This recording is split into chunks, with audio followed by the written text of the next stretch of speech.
Remise des outils de vérification interne au directeur général du FECOM, Philippe Camille Akwa, par le ministre délégué à la présidence chargé du contrôle supérieur de l'État, Mba Acha, né Fomundam Rose Ngwari, ce 21 décembre au siège du Fonds spécial d'équipement et d'intervention intercommunale au quartier Mimboman dans le 4e arrondissement de Yaoundé. Ultime étape d'une cérémonie marquant la clôture d'un protocole d'assistance technique entamé depuis le 19 septembre 2018 entre les deux institutions. C'est une collaboration dont la pertinence reste indéniable.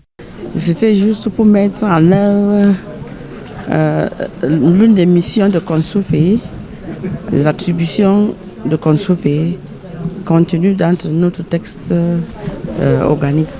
Et c'est d'accompagner les ordonnateurs, les gestionnaires dans l'accomplissement de leurs tasks. Nous avons signé cette fois-ci avec FECOM pour accompagner le FECOM, le directeur général et son personnel dans le bon fonctionnement de leur structure.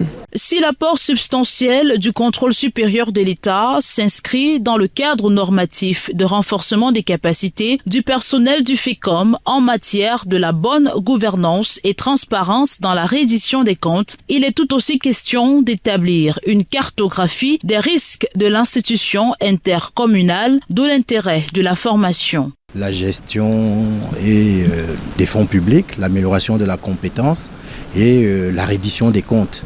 Donc c'est une formation qui était d'une très grande importance et nous sommes certains que le travail qui continuera à se faire au niveau du FECOM sera un travail de bonne facture. C'est dans cette optique que les certificats de formation sont remis pour la circonstance au personnel. Il s'agit d'un gage manifeste de savoir, savoir-faire et savoir-être, un moment hautement significatif au regard de la présence de nombreuses personnalités et représentants des structures parties prenantes de la lutte contre la corruption au Cameroun. Le rideau se referme par une photo de famille.